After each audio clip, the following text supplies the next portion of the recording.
Everyone learn with Sanjeev में आपका स्वागत है। चलिए आज का हमारा टॉपिक है बीपीएससी टीआरई 4 के रिगार्डिंग हम आज हम इस सेशन में करने वाले हैं जीके जीएस का कवर करेंगे जो 40 नंबर का क्वेश्चन पूछा जाता है। तो आज का हमारा सेट नंबर 2 होगा। ये सेट नंबर 2 पीछा पूछा हुआ क्वेश्चन होगा जो प्रीवियस ईयर में यानी 11-12 का जब एग्जाम हुआ था उसी समय ये कॉमन पेपर पूछा जाता है पेपर टीआरई 2 में। तो इसी को हम इस सेशन में कवर करेंगे। तो जो लोग भी हमारे चैनल पर नए हैं वो चैनल को सब्सक्राइब कर लाइक शेयर और सब्सक्राइब जरूर करें और इस चैनल को ज़्यादा से ज़्यादा शेयर करें ताकि और लोगों की भी बात चले और ये आपको तैयारी करने में सुविधा होगी। तो इसमें से तो चलिए आज का हमारा पहला क्वेश्चन पर आते हैं। हमारा का पहला क्वेश्चन है, हमारा पहला क्वेश्चन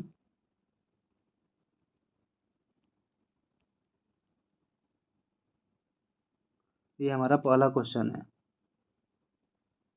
जो समान जनरल स्टडी से पूछा जाएगा। तो हमारा पहला क्वेश्चन है कि एक आयताकार हॉल के फर्श की परिधि 250 मीटर है। यदि 10 प्रति वर्ग मीटर की दर से चारों दीवारों को पेंट करने की लागत खर्च 15,000 रुपये है तो हॉल की हाइट यानी हाइट हमारा कितना होगा। एक लागत खर्च थे तो सबसे पहले इसको हम निकालते हैं कि कितना हाइट आपको खर्च लगेगा। तो ये हमारा हो जाएगा, अगर हम परिमाप हॉल का परिमाप निकालेंगे तो हमारा हॉल का परिमाप हो जाएगा। आपको परिमाप हमारा दिया कितना 250 मीटर दिया हुआ है, 250 मीटर। और हमारा हॉल की ऊंचाई कितनी दी है, यानी हॉल की ऊंचाई हमारा एच मीटर दिया हुआ है। हॉल की ऊंचाई एच मीटर दिए तो हम फर्श का परिमाप निकालेंगे।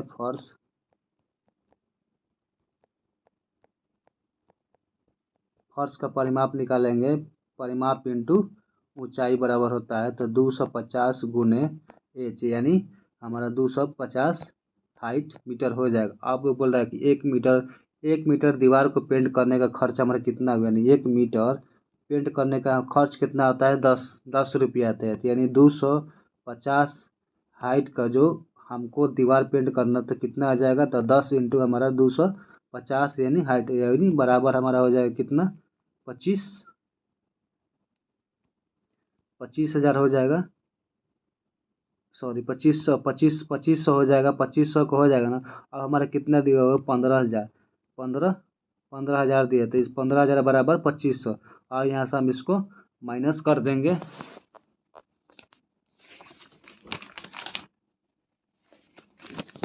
25,000 पर यहाँ पर अब हमारा कितना था, हम हमारा 15,000 है। 15,000 बराबर 2500 बराबर हाइट। हमको हाइट निकालना तो एच बराबर हो जाएगा हमारा 15,000 बराबर सॉरी बट्टा 2500। 2 जीरो से 2 जीरो कट जाएगा। तो अब यहाँ से हम इसको डिवाइड करेंगे तो हमारा एच बराबर 6 मीटर यानी हमारा हाइट कितना होगा, 6 मीटर। तो आपका ऑप्शन हमारा सी हो जाएगा। चलिए इस तरह अब अगला क्वेश्चन देखते हैं। अगला क्वेश्चन पूछा है कि निम्नलिखित में से कौन सा कथन सत्य नहीं है। तो हमारा जो कहते हैं पूर्ण धनात्मक और ऋणात्मक दोनों हो सकते हैं, लेकिन पूर्ण संख्या अगर 0 से धनात्मक संख्याओं का प्रारंभ की जाती है तो यह कथन असत्य होता है। इसलिए हमारा ऑप्शन नंबर बी हो जाएगी। यह प्रत्येक पूर्ण एक संख्या है। ये हमारा कथन सही नहीं है। चलिए अगला क्वेश्चन देखते हैं। अगला क्वेश्चन हमारा पूछा गया है कि 7 क्रमागत संख्याओं का औसत 20 है, इनमें से सबसे बड़ी संख्या कौन सी है। तो इसमें से सबसे बड़ी संख्या कौन सी है, तो हम 7 क्रमागत संख्याओं को निकालेंगे यानी x+1 x+2 x+3 x+4 और x+5 और इसी तरह से x+6।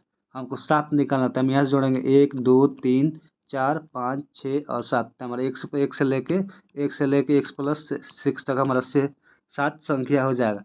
तो अब 7 संख्या को हम इसको क्या करेंगे, इसको प्लस यानी 7 से डिवाइड भी करेंगे। तो x+1 plus x+2 x+3 x+4 x+5 और x+6 बटा हमारा हो जाएगा 7। और यह हमारा कितना दिया है, इसके बराबर में हमारा टोटल संख्या हमारा सभी संख्या का औसत कितना दिया हुआ है, हमारा 20 दिया हुआ है। तो 20 औसत दिया हुआ है।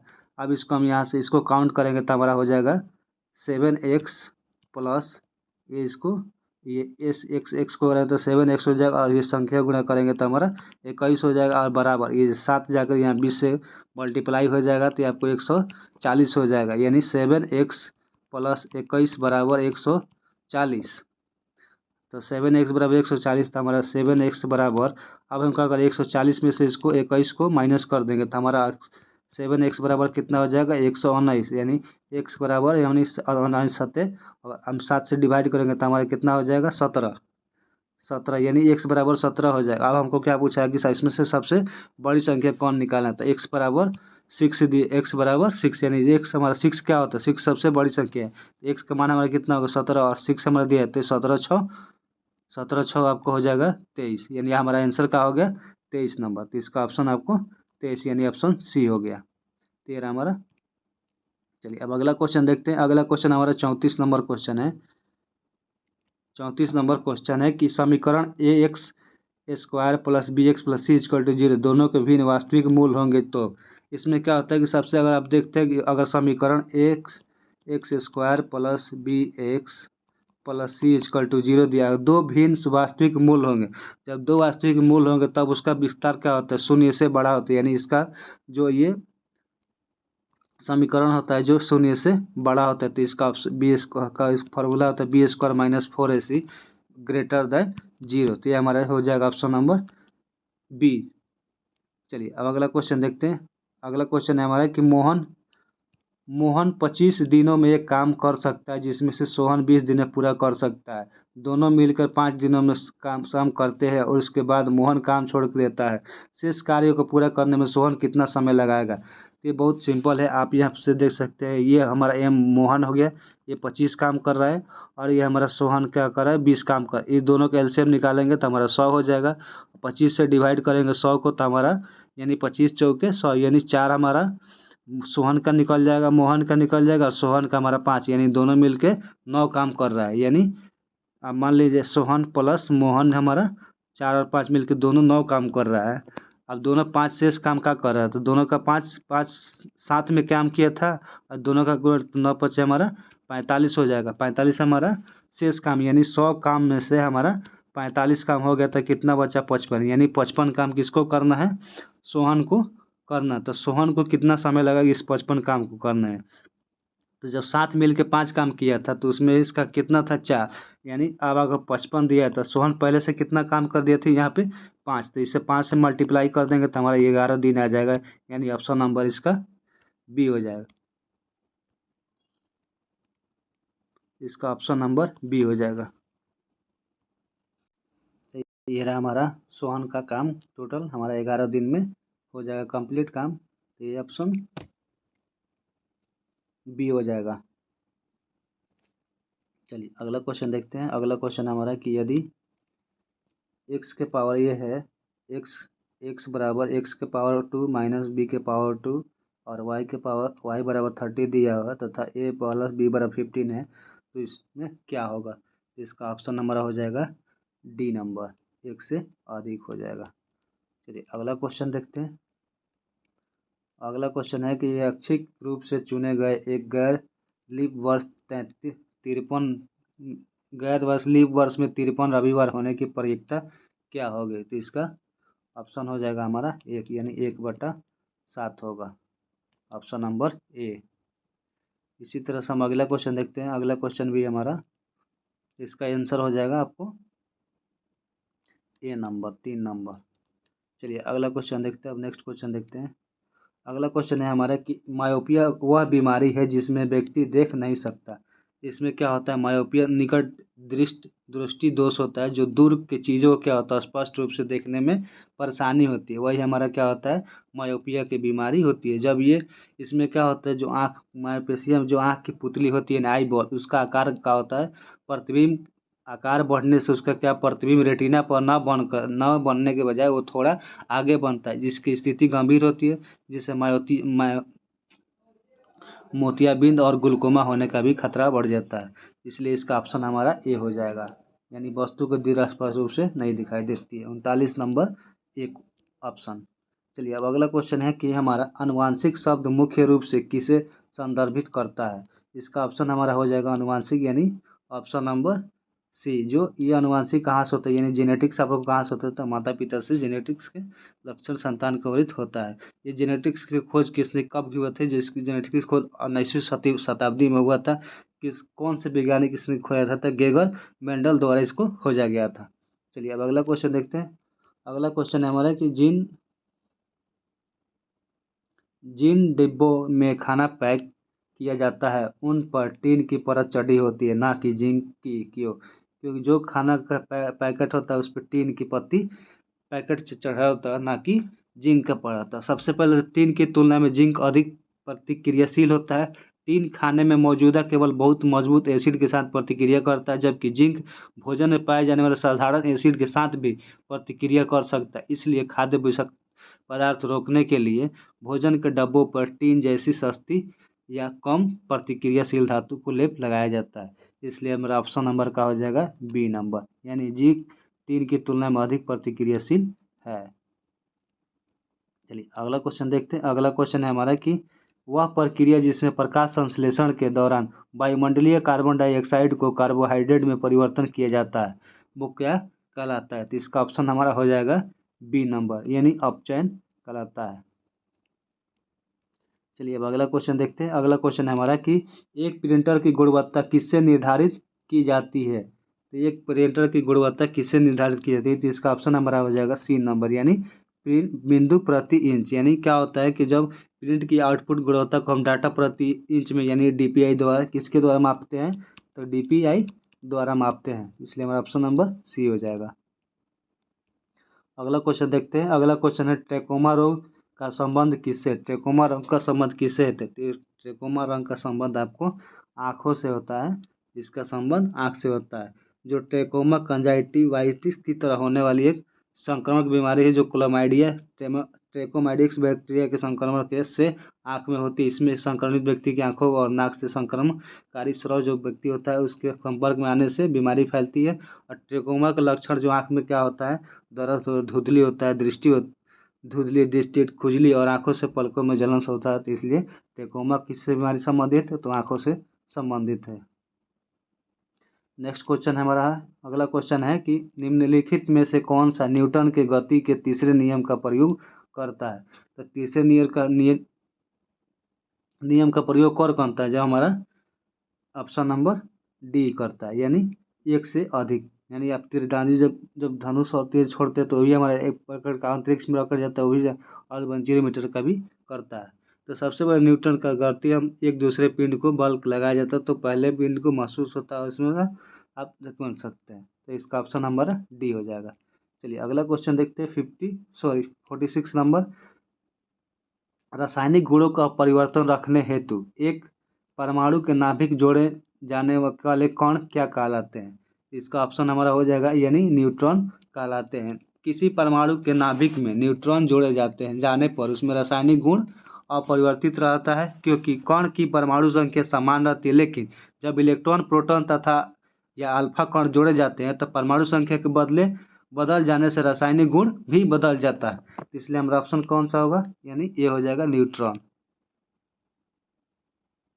चलिए अगला क्वेश्चन देखते हैं। अगला क्वेश्चन है हमारा कि एलन मास्क द्वारा सिग्नेचर ब्लू बर्ड लोगो लोगो को बदलकर एक्स लोगो को घोषणा करने से पहले 2012 में अपने अंतिम संस्करण के ट्विटर के प्रतिष्ठित बर्ड के निर्माता के रूप में किसे माना जाता है?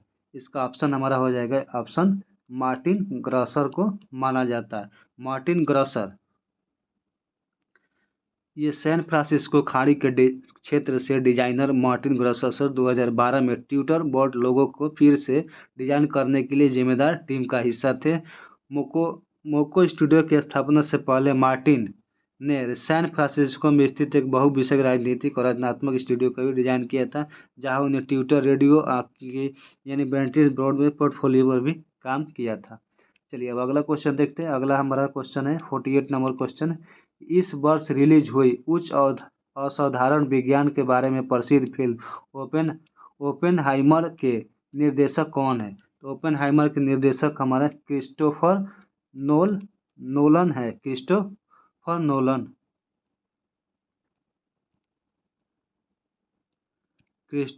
नोलन है। चलिए अब अगला क्वेश्चन देखते हैं। 49 नंबर क्वेश्चन है हमारा कि निम्नलिखित में से किसने राष्ट्रमंडल खेलों के 2026 संस्करण की मेजबानी की। मेजबानी से इसके आयोजन पर भारी अनुमानित व्यय यानी खर्चा के कारण अपना नाम वापस ले लिया। तो वो कौन सा था? तो हमारा ऑप्शन नंबर सी हो जाएगा, यानी विक्टोरिया ऑस्ट्रेलिया, जो अपना खर्च ज़्यादा होने के कारण इसने अपना नाम वापस ले लिया था।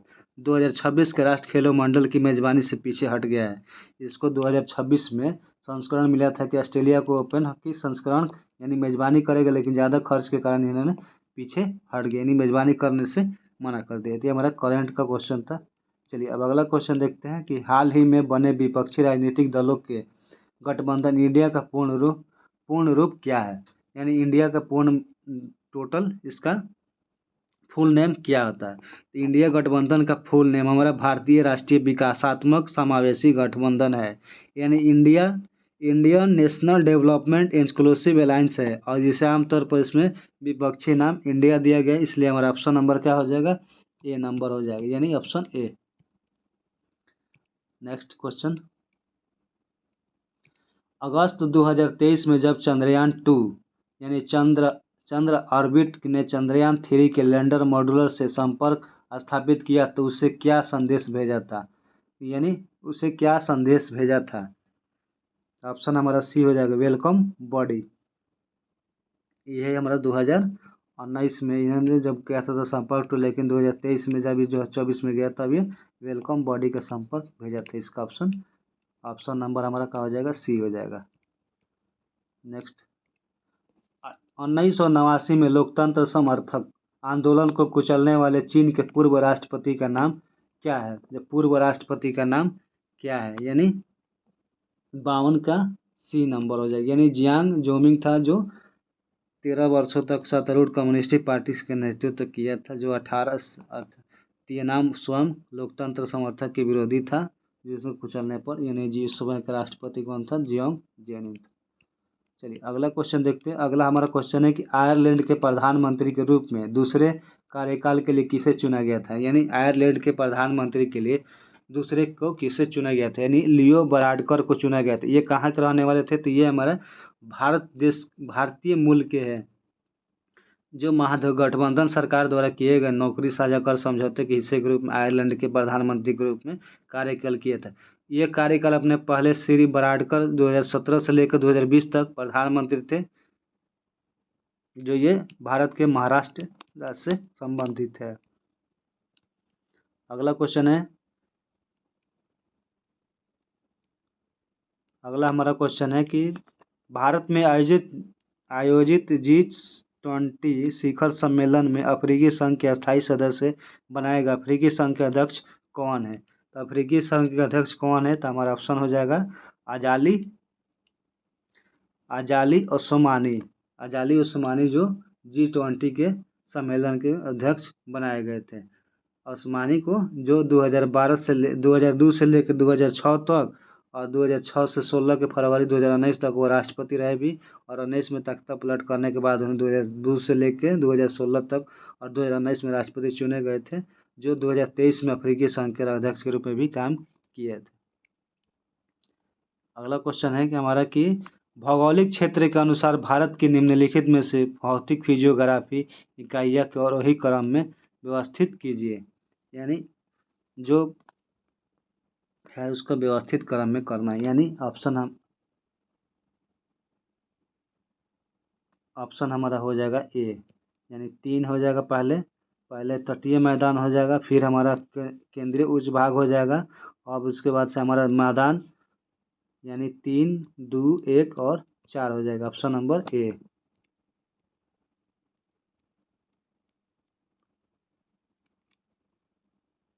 अगला क्वेश्चन है हमारा कि निम्नलिखित में से श्रेणियों को उत्तर से दक्षिण की ओर के क्रम में व्यवस्थित कीजिए।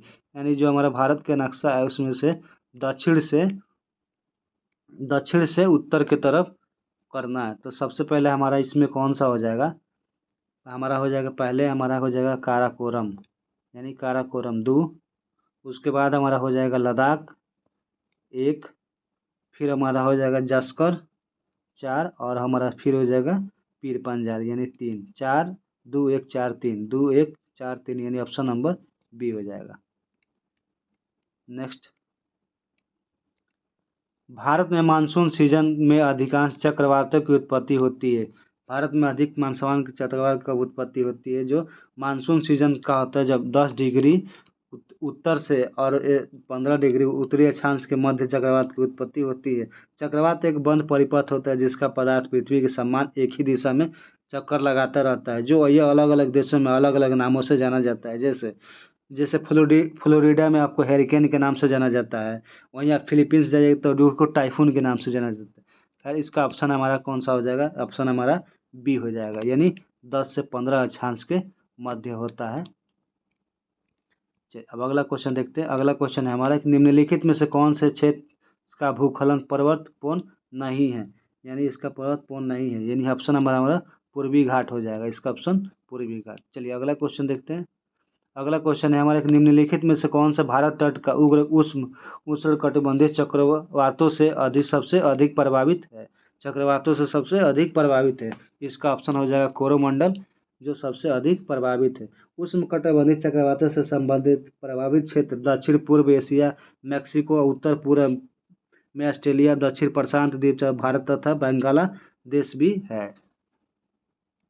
अगला क्वेश्चन, नेक्स्ट क्वेश्चन है, जब बहता पानी चिकनी मिट्टी को काटता है और गहरे चैनल बनाता है तो क्या होता है? यानी जब बहरे पेड़ को काटता है और गहरा चैनल बनाता है तो क्या होता है? यानी गली कटाव होता है। शीत कटाव में समय में जो पानी बहता है जिसके कारण मिट्टी पतली हो जाती है और एक के बाद एक हट जाती है। नेक्स्ट, निम्नलिखित में से कहाँ अक्टूबर और नवंबर के महीनों में भारी वर्षा होती है? यानी अक्टूबर और नवंबर के महीनों में कहाँ पर भारी वर्षा होती है? तो वो कोरोमंडल तट पर भारी वर्षा होती है।